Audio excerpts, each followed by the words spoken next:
Hello lovely people of Jessie James Beads on Facebook. How are you doing today? I hope that you're having a beautiful day no matter what it is you're doing, and that you have been treated fairly and well today.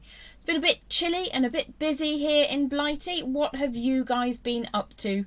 Tell me everything. What have you been doing?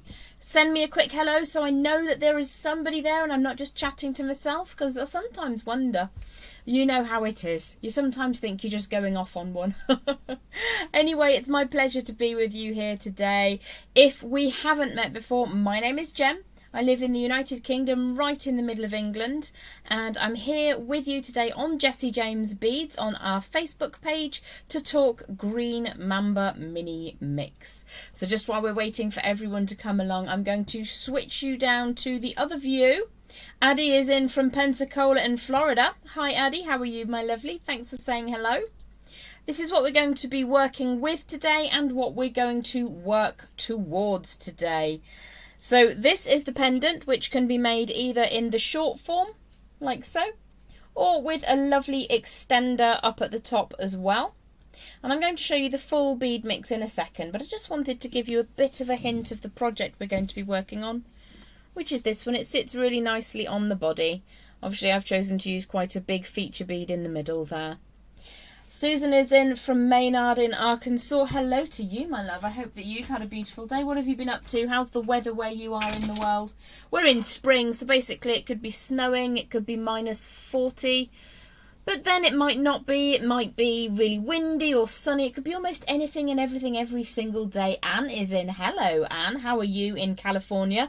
I hope that you are well today and that the world is treating you right. So this is one of our mini mix bead mixes called Green Mamba. Almost all of the beads that come in your pot are in here, and I'm going to just tip them out to show them to you in a second anyway. But that's what you receive. It comes lidded, obviously, and it's something of a miracle how everything goes in. I will never quite know how they do it. It's something of a magical process. Robin Rose is in. Hello from California. Celia is in from a very windy Lancashire. Tree just blown down next door. I hope everyone is safe and well, my darling. Linda is in from Adirondack Mountains, I want to say, in New York State. Bonnie's in from Arizona, and Robin, another Robin, is from Tempe in Arizona. Hello, darling, how are you? 2 from Arizona in a row there. 80 degrees Fahrenheit.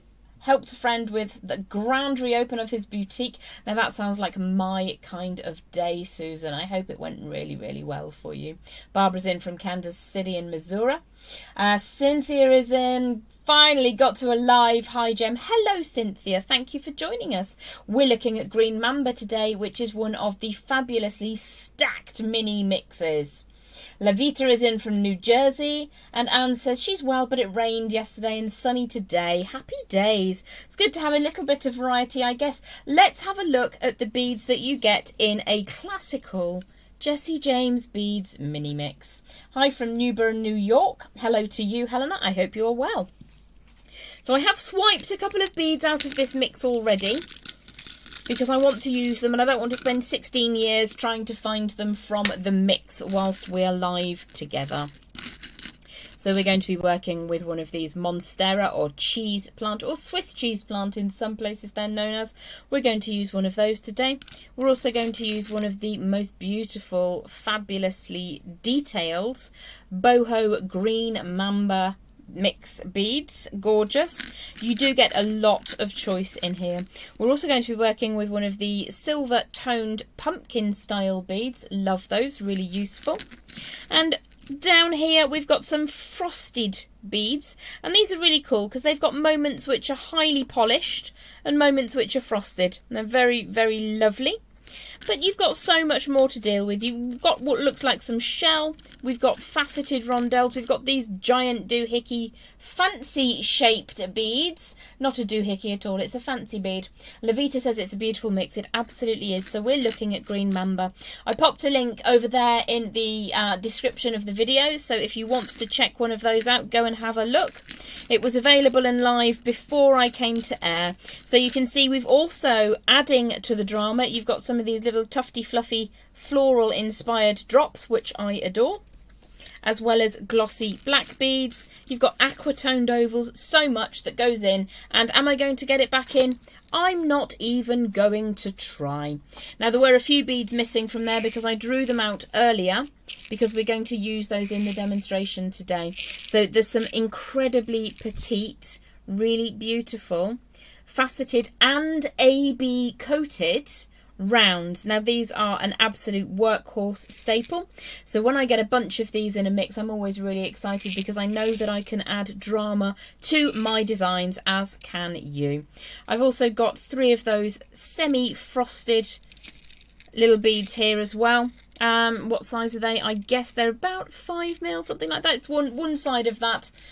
Digi beads as well to work with. Now, I've created the piece using a silver colour medium temper wire. So this is equivalent to your German style in 18 and 26 gauge. Thank you, Susan. That's very kind of you. Appreciate it.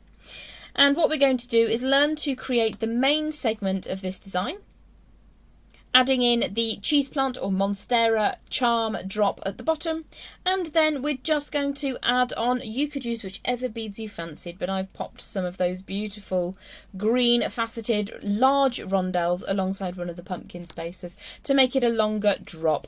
Now, in the example here, I've made quite a small loop up at the top because I planned on putting this onto some waxed cotton cord, but we can make a much larger loop if you want to. So that's what we're going to work towards together today. I'm going to leave the bead mix as much as I possibly can in the corner so you can see that whilst we're working, because it's important for me for you to kind of realise what you do get in the rest of the mix. I really like this one. It's beautiful. So I've got a couple of beads all picked out and ready to work with. As I said, this is a medium temper German style silver colour wire that I've worked with here. But to demonstrate today, I'm going to be using a raw copper purely because it is picked up by the camera much more beautifully. And it's a pleasure to work with, if I'm honest.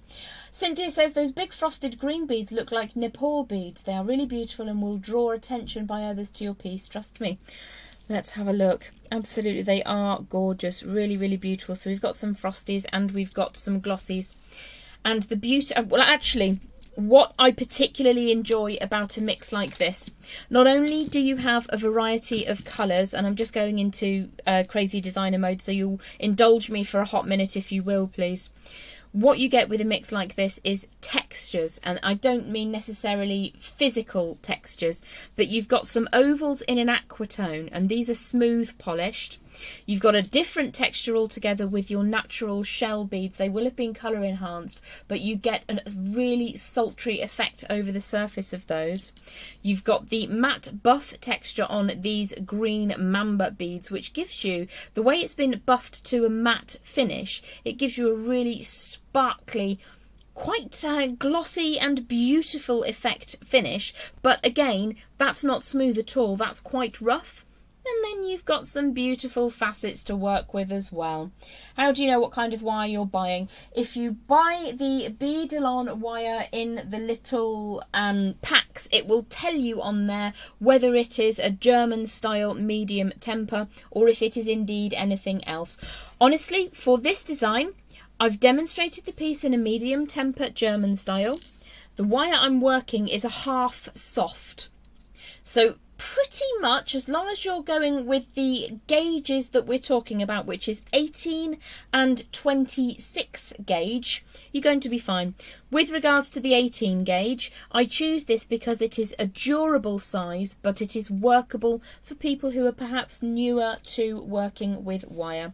So as long as you get the right gauge, unless you've gone for a dead hard wire, which can be quite tricky. So for instance, if you were to choose a steel wire, your fingertips perhaps wouldn't love you very much. If you go for a copper core wire, whichever temper you choose, you'll be able to work a design like this anyway. So thank you very much for that feedback about the Nepal looking beads, Cynthia. It's really good to hear your input when we're here live together. I'm just going to pop my silly face up for a hot second. This is me. If we've never met before, welcome to Jessie James Beads. My name is Jem. I'm from the United Kingdom, and today we're working with a mini mix called Green Mamba. Let's pop you back down to that mix now. And let's see if we can keep seeing the comments, because sometimes it just doesn't like me to. It's having a bit of a moment, but that's fine. We won't worry about it. It'll come back at some point, I'm sure. So as for right now, what we've done is we've introduced the bead mix, which is groovy, and we've talked about the wire. So 18 gauge and 26 gauge. I'm using the copper because it's much, much easier to see.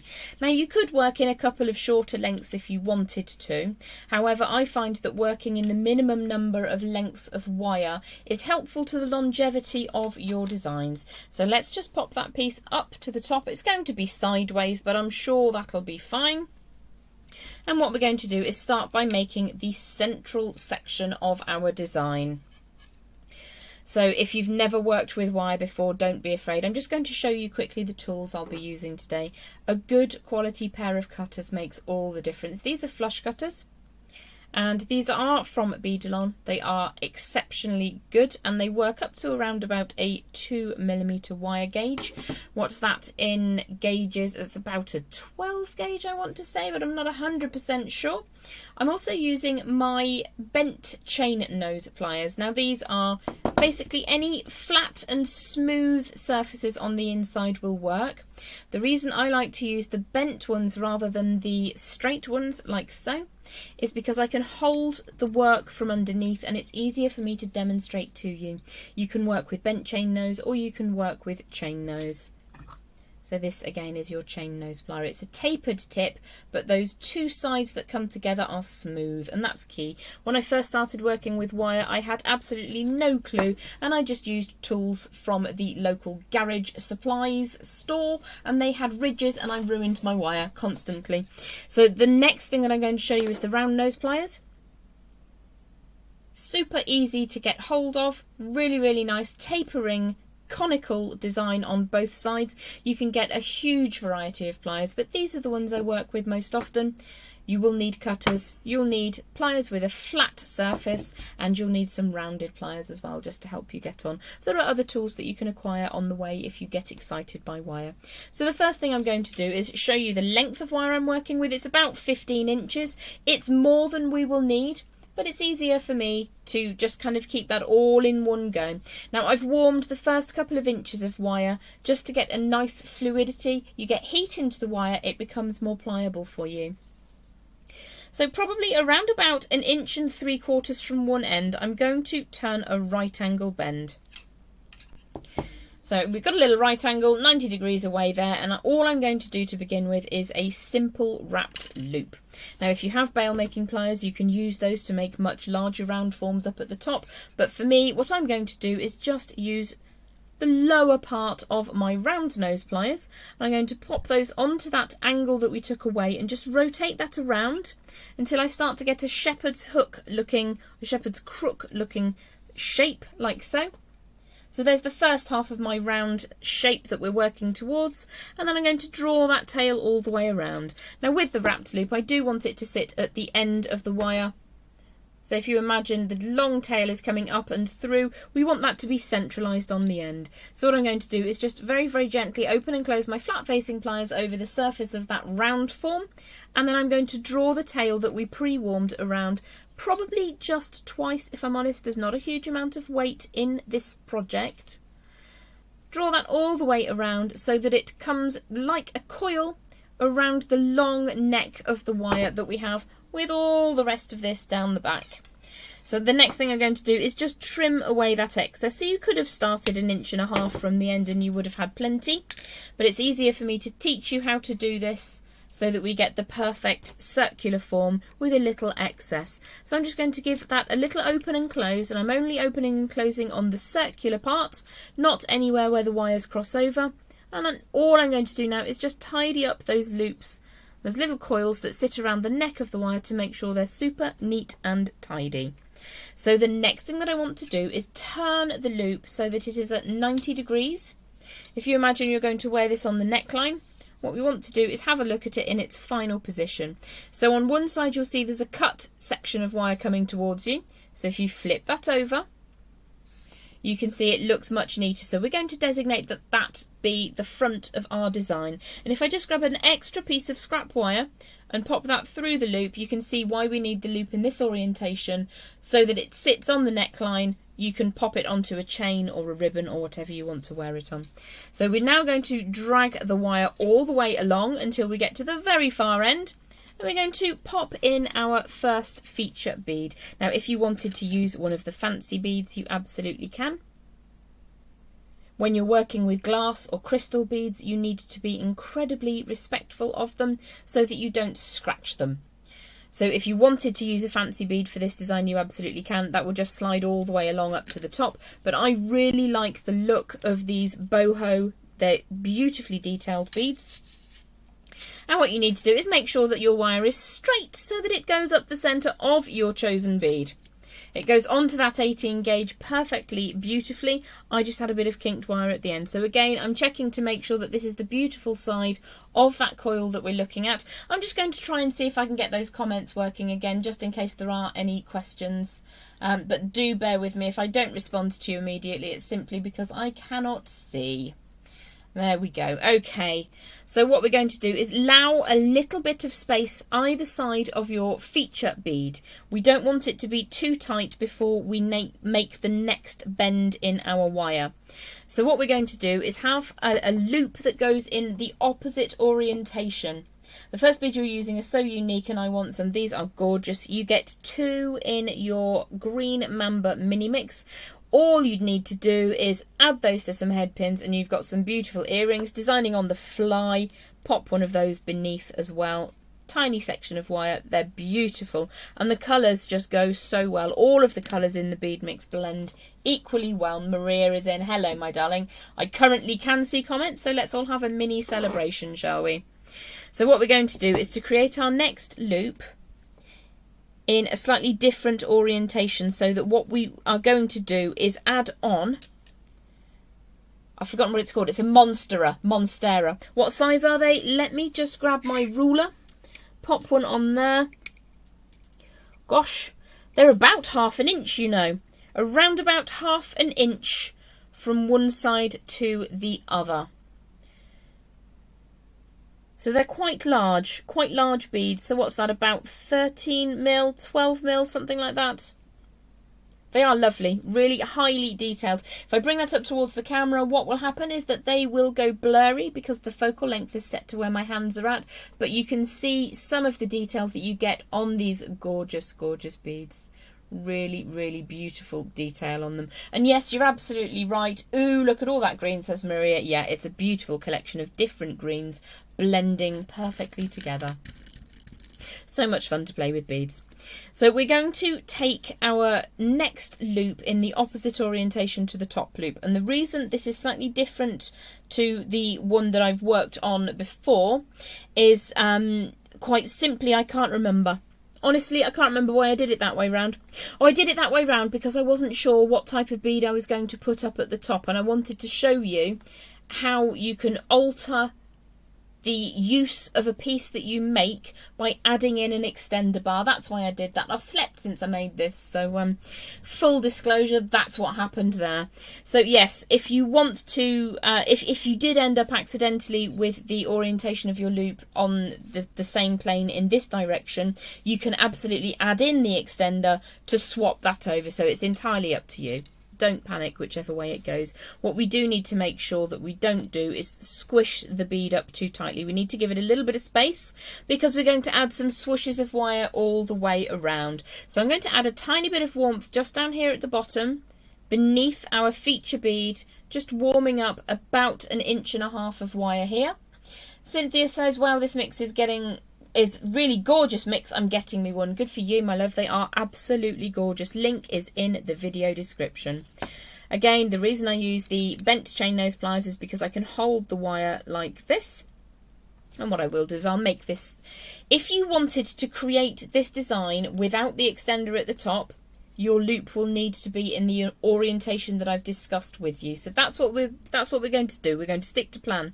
So what we need to do is have the loop at the bottom coming down in the same orientation. So if I flip this sideways, We're looking at the design sideways now. I'm going to turn the wire away from me, bearing in mind there's like a foot of wire over here, so that's why it looks a bit funny. What we're going to do is create a looped form, but we're not going to close it up. So this is very similar to what we did up at the top in creating a small loop. I'm going to turn the wire around until I get that shepherd's crook shape and draw the tail of the wire all the way around and over the top. So again, I've got a good foot of wire just up here, so it's going to catch on things. I'm just going to bring that around a moment to see if I can avoid thwacking the camera mount. There we go. So my loops are in the same orientation, despite what I said at the beginning. I'm just going to give that a very gentle squish to add some strength into it before I open that up carefully, just by pulling up one side as if you're opening a jump ring. And then we're going to add in one of those leaf charms. Now I want this to be facing forwards like so. So what we need to do is take it all the way around, take it round the loop, and get that to sit into the correct orientation for how you want to see it. So if that hasn't worked out the way you want to, you can either remove the leaf and pop it on in the opposite direction. If I spin that all the way around, so you see I've taken it off with the shiny side forwards. If I flip that around so that the ridged side is forwards now, pop it back on. When we get back there, you'll see exactly what I mean, in so much as it's sitting with the shiny side forwards, and that's the side that I wanted to see. So it's up to you, whichever way you want that to work. Doesn't really matter because we're going to be layering up that wire anyway. But once you've inserted that charm down at the base, I'm going to support that loop shape like so.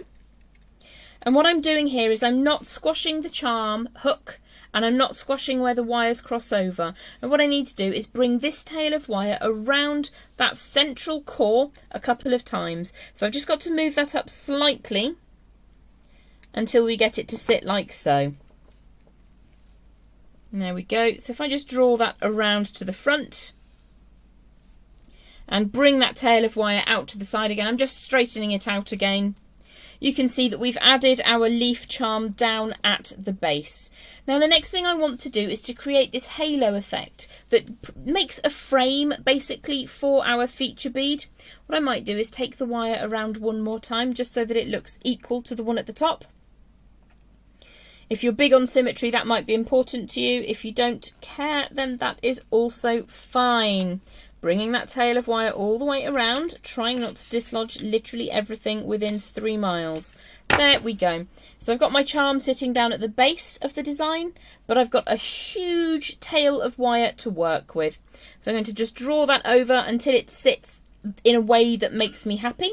And what you'll see is because I've got this great big tail of wire to avoid the camera, there are gaps here in the coils at the base of the design. Now, I quite like to do that on purpose because it means I can show you how to fix it because it's a common issue. So I'm just going to support the charm and I'm going to try and draw those 2 coils neatly together. And that's the joy of having fine tipped pliers. Just bringing that together instantly neatens your design up and gives you that element of neatness. So this is the front of the design as we're looking at it. What I want to do is to create this halo effect. Now there are 2 ways which you can approach this next section. When we are wiring on our additional beads, whichever ones you want to work with, but I really like the frost and then the aura faceted ones. Having those 2 side by side really works for me, so if you wanted to use that aesthetic then please do. There is very much a dog hair on this, I'm sorry, that's Joey's effort for the day. What you can do is to create the shape that goes around, so you could create this C shape and then you can wire on these beads as you go. Now what will happen is as you're wiring those beads on, you will start to lose the shape that you're trying to create. However, the upshot of it is that you will have a slightly easier time in doing the wiring on. My choice of how to approach this is to create the entire halo form and then add those beads as a supplementary design afterwards. You may even decide that you don't want to add any supplementary beads. It's absolutely up to you. My joy of being here Not only do I get to share these amazing Jessie James beads with you, this is Green Mamba Mini Mix, but I get to share with you ways that you can go, well, that's really quite interesting, I like that, but I want to do something a bit different so that it's unique to me, and that really gives me a great deal of pleasure to be able to just give you a little bit of a help to get you going and then unleash you on the world with your own creative ideals. So I'm going to flip this back over. We decided that this was the face. The noise you can hear is the wire hitting the lighting array.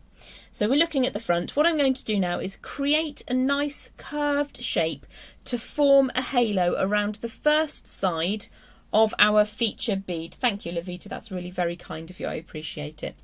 Now I'm right dominant, so I'm going to just invert the design because it's easier for me to use my right thumb to control that shape of wire. Now can you see that the wire that's connected to the design is, as we're looking at it right now, it's underneath, but that's fine because you can have that whichever way up you want. As long as you go from underneath to underneath, when we're going to join at the top here, it doesn't really matter whether it's coming off the top or underneath that core, the core wire that goes through that feature bead. So warm the wire, absolutely key in making nice, smooth, fluid shapes. So you may need to just give that a little bit of manipulation to get the angle correct for you. You might want a really large, almost sort of oval shape coming around, or you might want something a bit more rounded. Absolutely up to you. Attractive looking for an earring also. In terms of weight, let me just yoink this up. I would absolutely 100% wear that as an earring. Maybe without the extender bar because you don't need it, but really good for an earring, yeah. Good call, Lavita. So I'm warming the wire, but at the same time I'm creating this arc. Now because I've warmed the wire, I want to show you what wire will do for you when you treat it right. Very, very gently, I'm just encouraging that to come round into the form I want it to take. So I haven't pressed it, I haven't yanked it, I haven't threatened it, I've coerced it with kindness and warmth. So I've got that first, it's not circular, it's an oval shape. I've got that first oval shape sitting how I want it to. So what I need to do is now wrap this wire one time around the core. And do you remember we said the wire came from underneath that core wire to underneath the core wire on the other side. So underneath here, underneath here. And what we're going to do is wrap this tightly around the wraps that we made on the first level. Lisa has a question. Lovely design. Looking forward to trying it with some of the amazing JJB tenture beads I've gotten lately. Oh my goodness, the tenture beads are magical. They are so beautiful. I'm so excited by them. Robin Rose, do you get enough in one box to make those as earrings? In one box you will have 2 of the cheese plant or monsteras. You will have 2 of those feature beads. You get 2 of the fluffy little floral drops, and you get 1, 2, 3, 4, 5, 6. I want to say you get 6 of the frosted greens. So you may need to alter your bead display or order if you wanted to make that as both earrings. As a pendant, that works perfectly. But you may need to just consider using some of the other beads, and there are other beads in there, so you could be using your supplementary beads using the shell, for instance, or these really cool rectangular ones. If you're very gentle, you can use those to highlight wire halos. You've got options. You may need to just spread them out a little bit more. Maybe you'll do the right hand side on one pair of earrings, leave the left hand side bare, and then alternate that for the other side so that you're still highlighting that halo design, but it's not identical. Does that make sense?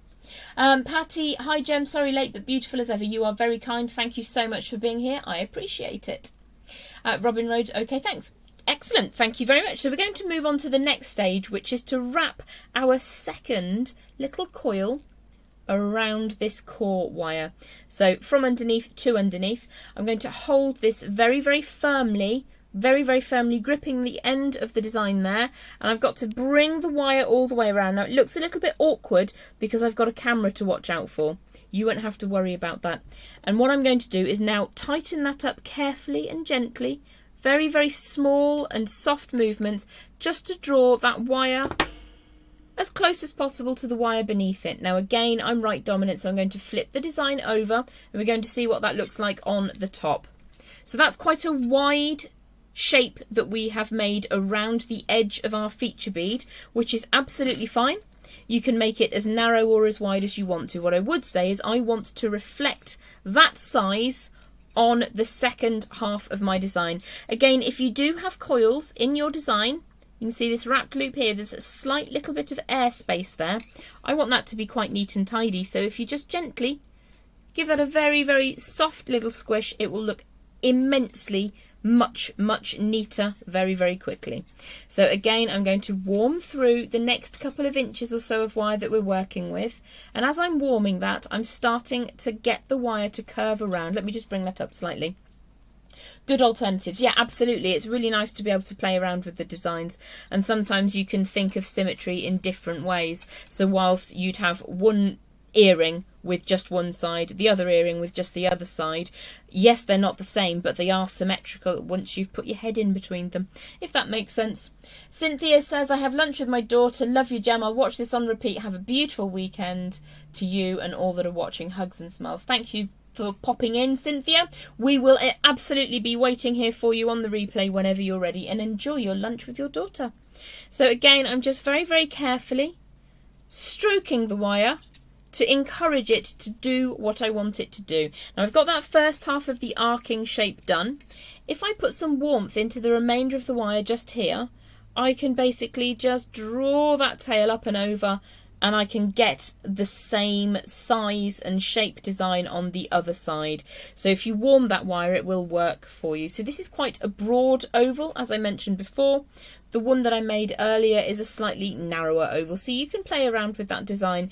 The further away your wires are from that focal bead, the easier time you're going to have adding those halo beads. So again, it's absolutely up to you. So we're going to tie off this section of the design now by wrapping around the coil just here. So you can see we've got 2 and a bit visible wraps on that core. Again, I need to have good grip strength on this side, so I'm going to support the design as I draw that tail of wire around, and again from the top to the top, draw the tail of wire around. If you don't have a good grip here, what will happen is this side will shrink and you'll end up with a very asymmetric design. Now that may please you, that may not please you. However you want to approach that is entirely up to you. You can make this as unique as you want to. Now if you wanted to add some swooshes and swirls onto this, I'm just going to draw the wire over to this side just to make sure that everything is nice and safe and secure. If your loop is a little bit on the squash, you can make that slightly more centralised. And what I want to do is trim my wire now. I've still got a good 8 or so inches of wire to play with. But what I think I might do is pop a little coil down at the base. So I'm going to trim 1 1/4 inches from that end. The wire we're using here today is 18 gauge round Levita. So what I want to do is pop a coil on this one. If you didn't want to pop a coil, if you want to keep it nice and unfussy and streamlined, I would probably just take that wire around one more time, truncate it and cut it away where it can sit down inside the design. If you wanted to pop a coil on, you can simply start coiling and then pop it over the front of that leaf section, which is what I think will look quite nice for this one.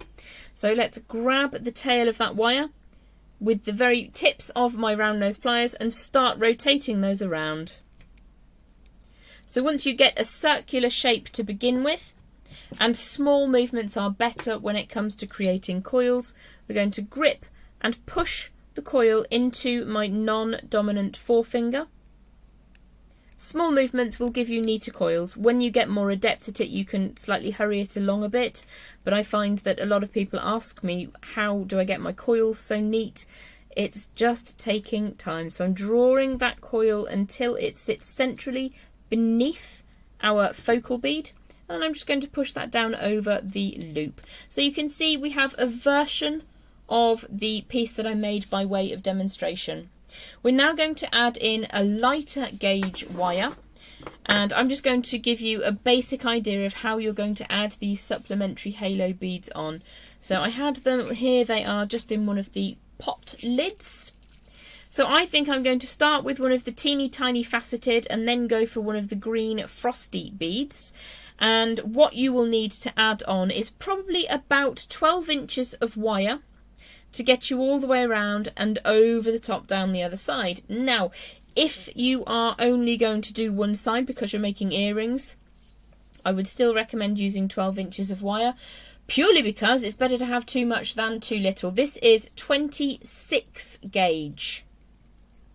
26 gauge round. Now this is a medium temper German style round silver colour. The wire I'm working with now is a raw copper, so it's semi-soft, which is lovely to work with, as is the German style. Two slightly different feelings in the hand. What we're going to do is wind on our wire. Now, when you're using a lighter gauge wire, like this 26 gauge, what we want to do is ensure that we have a good grip on our little halo that's sitting to the side of our bead. So I would suggest wrapping on 4 or 5 times at the base of the design. So you can see the wire just snuggles its way around the core. So what we're going to do is take the tail of the wire, and I'm just going to wrap that, let's go with 4 times, 4 or 5 times, it depends how much excess I've got. That's just under ½ an inch of wire I've just popped over the side of that halo. I'm going to draw that all the way around, and you'll see that I'm using my bent chain nose pliers as an extra pair of hands.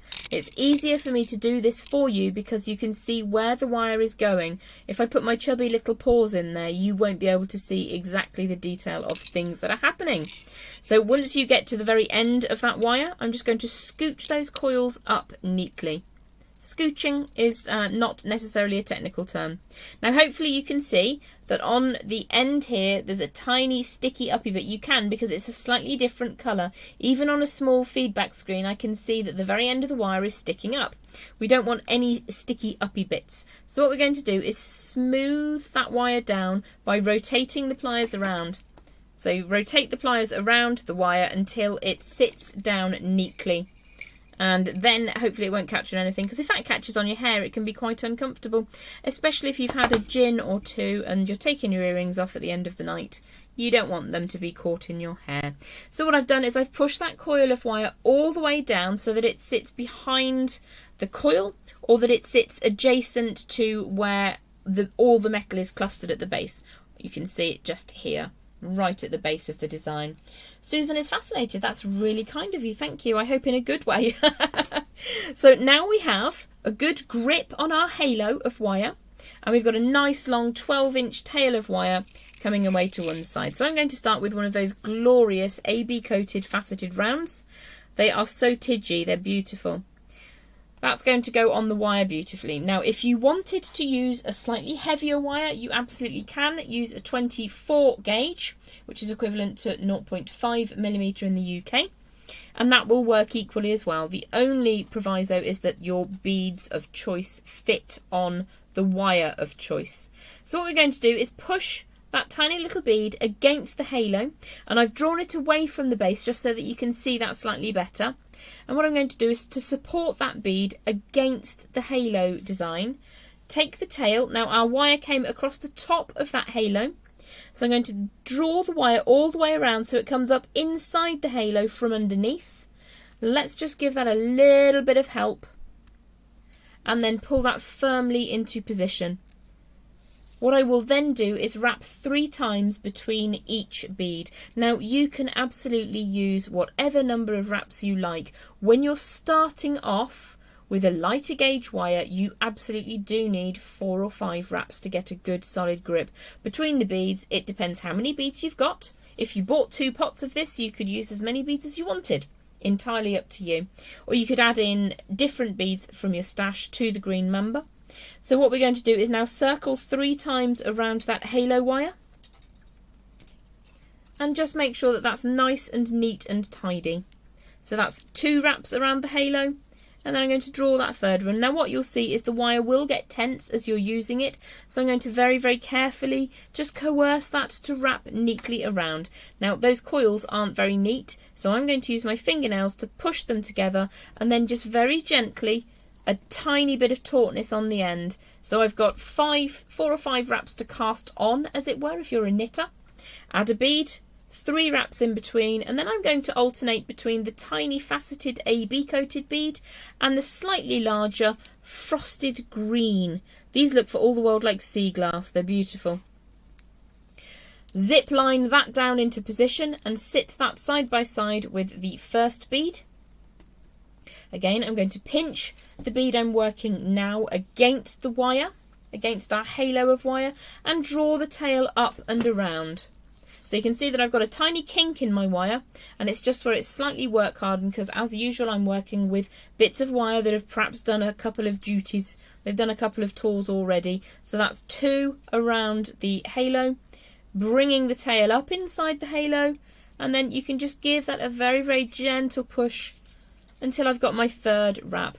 What I would then do is add in one of my first design, the AB coated faceted round. So I'm going to find the end of my wire again, pop the bead on. Usually it takes me 64 tries to get the beads on. Susan says gorgeous beads, they are delightful. It's a beautiful mix. Beautiful, beautiful mix. Now what you can do with this halo effect design is you can open and close the distance between those beads slightly. So I'm just going to show you how that works. Just by very carefully, hopefully you can see, I'm using my nails just to draw those apart slightly. I'm adding in my next bead and I'm going to do another 3 circuits around that side. Again, the wire is a little under pressure because I'm very, very canny and thrifty with my wire, and I will use it if I possibly can until it can be used no more. So this may have come from another project. So again, I've got 3 wraps. I'm going to make sure that those 3 wraps are neat and tidy by gently compressing that coil, but you will see that I can open the spread of beads out, so that I could, in theory, use just 2 of the large green frosty sea glass looking beads and then potentially 3 of the tiny faceted AB coated. So I'm going to leave that project there because all you will do is completely fill or spread those out and fill slightly less. This is the example that I made in the silver colour German style medium temper 18 gauge wire with 26 gauge wire adding on. So this all came from a single bead mix, and then this is from a second bead mix. So if I pop the original design back down again, I would continue adding the beads. If I've got enough wire, I will go all the way around and down the other side. The fewer times you have got an end of wire in a project, the better. And that's one of the reasons I work with great big long lengths of wire to create a design like this. In theory, you could create a double wrapped loop with the bead in the centre and then add on another section of wire. But the idea behind this kind of design is that everything is tied together and you've only got 2 cut ends. So where possible, I would encourage you to use a single length of wire to add your supplementary or halo beads.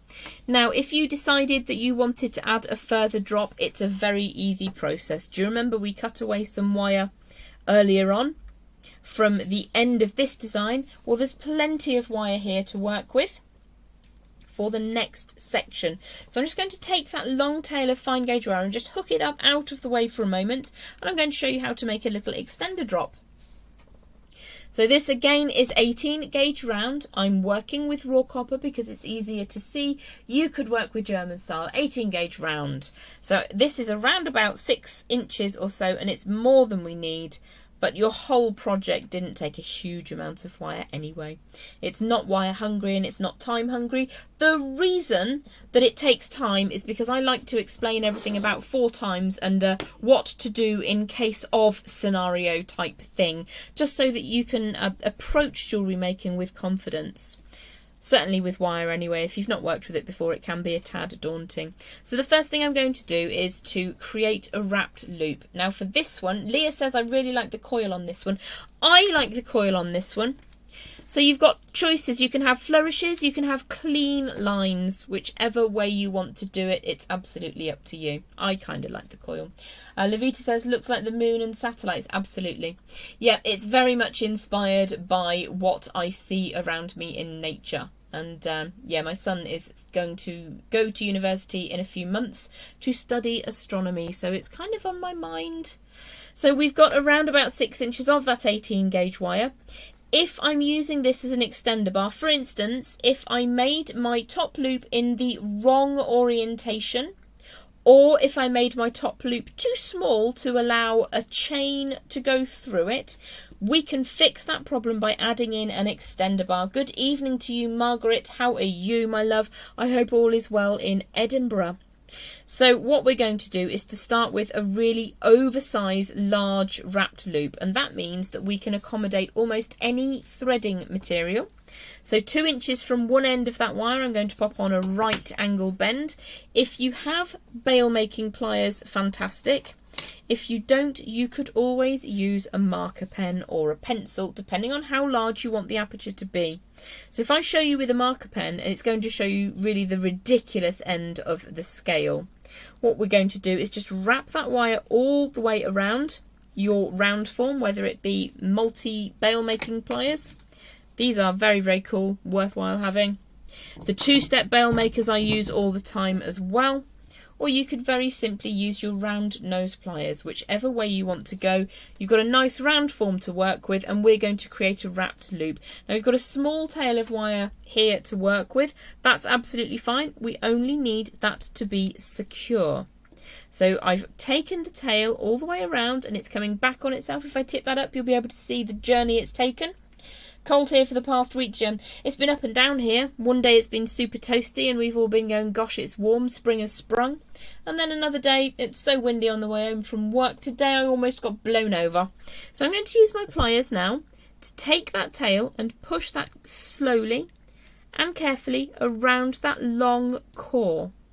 So what I'm showing you here is an oversized wrapped loop, which is really handy for instant pendants. You can use pretty much any threading material through that. I could almost wear it on my finger. So that's quite a ridiculously sized bail. But the point is you are in control of that. So if you made one that was too small, we're going to add in an extender bar to fix that problem. So the next thing we're going to do is just make sure that that tail is completely snuggled down around the core. So I'm going to scooch, scooch, scooch with the flat surfaces of those pliers and then add in whatever beads you want. So I'm going to again use the same extender drop, which is one of the faceted green rondelles. I've kinked the end of this wire slightly, so I'm just going to trim that away rather than faff around trying to make it straight. A silver tone pumpkin style spacer. And then pop on a second one of those beautiful green Mamba faceted rondelles. Leah says, I appreciate the fact that you take time to cover all the angles. It does give me courage to explore wire working. Thank you very much for the feedback. I appreciate that hugely. Levita says, perfect. Thank you, my darling. Bonnie says, that is the weather here in Surprise, Arizona too.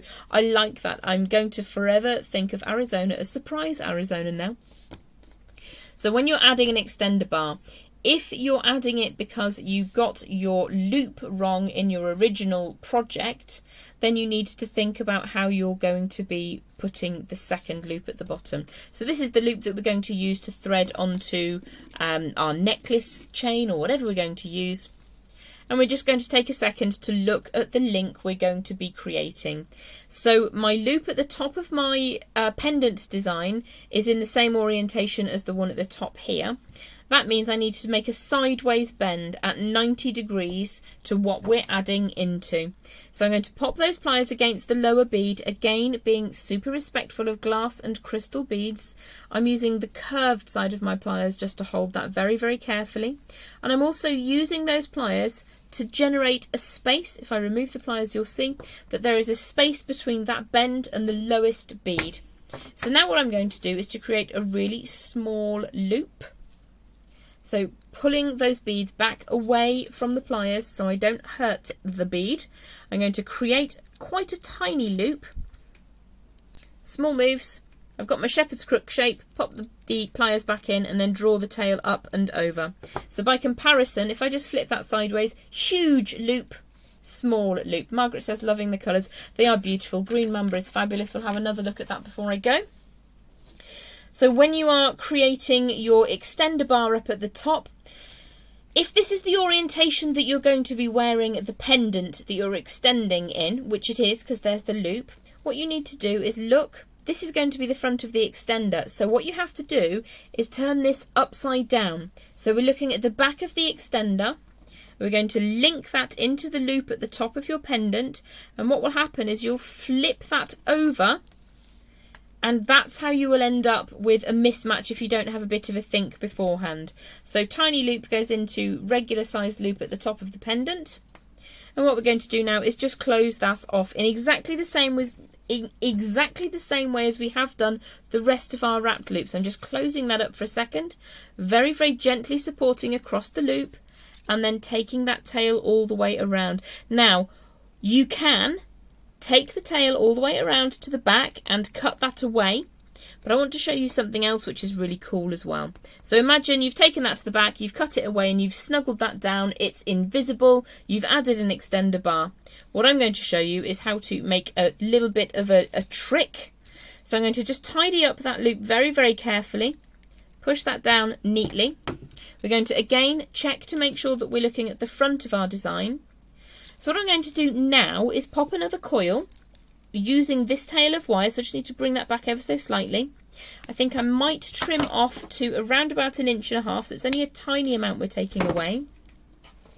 And what we're going to do is pop a coil that sits over the join, and what you end up with is a magically suspended pendant from your suspender bar.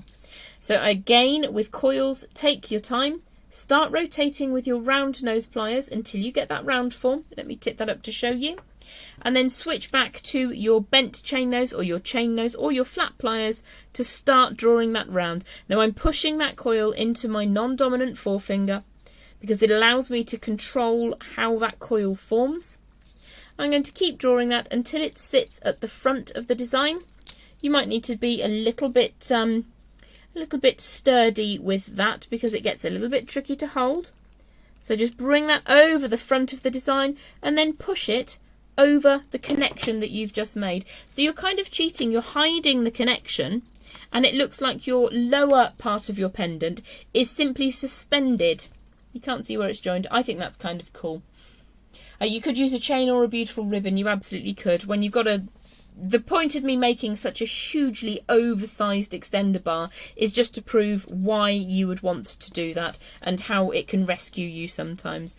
So all you would continue to do is add your halo of beads. Let me just bring the other one back in. Add your halo of beads until you've completed the look. And then we're just going to have another quick look at the remaining beads from the green mamba very, very quickly before I bid you good evening. So let's just pour them all out. Let's be rebellious. So obviously I have used some of these beads, but in the mini mix Jessie James green mamba you get 2 fancy beads, you get 2 monstera, and I'll show you both sides of those. You get loads of these. They're almost a matte buff as well, the black rectangles, and then you get some quite fancy, I don't know what they would be called. They're very angular, beautiful glossy black beads in 2 shapes. You've got the aqua toned ovals. You have got these beautiful rondelles. You've got the frosty sea glass looking beads, and you will have more of those because I've pinched some to make the second design. And then you've got the tidgy AB coated. You've got shell beads. What else do you get? Oh, you get the fluffy frilly drops. You get your pumpkin style beads, and you get, last but not least, these impressive boho beads. Absolutely gorgeous these are, and they're so beautifully perfect. I know that it goes blurry when I bring this up closer, but you can see the texture and the detail that you get on these, and the colours apart or together work beautifully. So let's have a quick look. Beautiful design, says Margaret. Thank you, my lovely. Another beautiful design. I love the way you teach, Susan. That's really kind of you. Loving these Jessie James beads. Me too, Lisa. Beautiful work as usual. Blessed with talent. Oh gosh, that's really kind. I might blush. I always learn so much from you. I agree, Susan. April, thanks for your patience and informative how-tos. You're the I like that emoji. I'm not very good with emojis. I don't know what it's called, but I do like it. Good evening to you too. Loved today's tutorial. So I'm just going to pop in and say thank you so much for being with me today. It's always a pleasure to hang out with my Jessie James Beads babies. Lovely to see you, so to speak. I hope that you continue to have a beautiful day. If you're here in Blighty, good evening. If you're over in the United States, where Jessie James Beads are, then good morning to you. Good afternoon to you. Time zones do my head in. I really don't know where I am or what I'm doing. I hope that you've enjoyed Green Mamba Mini Mix from Jessie James Beads as much as I have. And I look forward to hanging out with you next weekend when I have got... Do you want a sneaky peek? Do you want a sneaky peek? Does that spoil it too much? I don't even think I've shown Sarah yet. Earl Grey. Earl Grey coming up next week, and Earl Grey is available in the UK as well as stateside. So I look forward to seeing you then. I'll be back in 7 days at noon Eastern Standard, I want to say. I'm going to spend a few minutes catching up on any comments and questions, but in the meantime, have a lovely, lovely time, and I will see you really, really soon. Bye for now. Mwah.